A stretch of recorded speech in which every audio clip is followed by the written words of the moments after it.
in association with Kutumb app. अनेक ग्रुपों से पाइए छुटकारा, आपके संगठन का अपना ऐप कुटुंब ऐप। चीन कंबोडिया में नौसैनिक अड्डों को तेजी से बना रहा है। हाल की सैटेलाइट तस्वीरों से पता चला है कि चीनी कंपनियां रिम नौसैनिक अड्डे के आसपास समुद्री किनारों को गहरा कर रही हैं। इससे बड़े बड़े युद्धपोत और पनडुब्बियों को यहां पर आने में जो है आसानी होगी। वहीं एक्सपर्ट्स इसको लेकर चेतावनी दे रहे हैं। उन्होंने कहा है कि कंबोडिया में चीनी नौसैनिक अड्डे से भू राजनीतिक तनाव पैदा हो सकता है। कंबोडिया में रिम नौसैनिक अड्डे को अमेरिका ने बनाया था। बाद में करार खत्म होने के बाद कंबोडिया ने इस अड्डे को चीन को सौंप दिया था।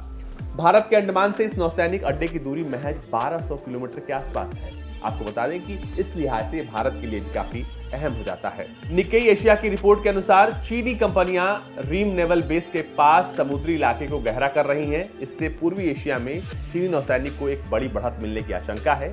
Centre for strategic and international studies यानी कि CSIS की एशिया मैरीटाइम ट्रांसपेरेंसी इनिशिएटिव ने शनिवार को रिम नेवल बेस की 16 जनवरी को ली गई एक सैटेलाइट तस्वीर जारी की है।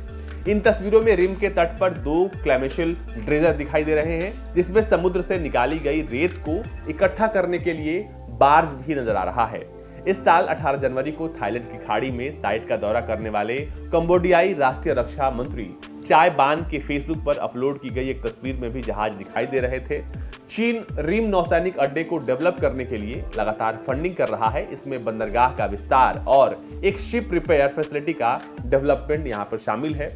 दूसरी ओर अमेरिका ने चिंता जताई है कि चीन इस नौसैनिक अड्डे का इस्तेमाल सैन्य जरूरत को पूरा करने के लिए कर सकता है।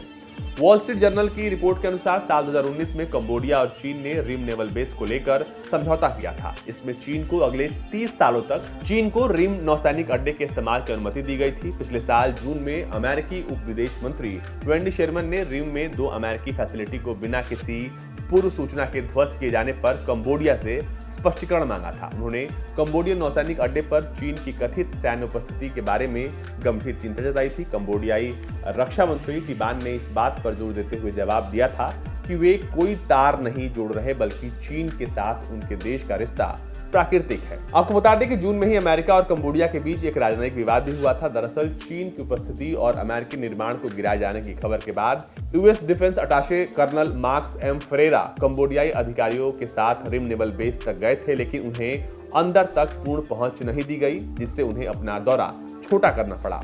वो पूरा बेस देखना चाहते थे, लेकिन कंबोडियाई अधिकारियों ने उन्हें जाने से मना कर दिया था। कंबोडिया पर कब्जा करने की नीयत से चीन साल 2017 से भारी भरकम वहां पर निवेश कर रहा है। मौजूदा वक्त में चीन ने कंबोडिया में लगभग करीब 10 अरब डॉलर का निवेश किया है। इतनी बड़ी राशि को चुकाने में कंबोडिया जैसा गरीब देश जो है वो नाकाम हो गया है। कहा जा रहा है कि इसी की वजह से उसने चीन को अपना रिम नेवल बेस जो है वो गिरवी रख दिया है। वहीं चीन पहले की तरह ही इस बात से इनकार कर रहा है कि उसने कर्ज के जाल में फंसाकर कंबोडिया से ये पोर्ट हासिल किया है, लेकिन चीन की चाल पूरी दुनिया जानती है।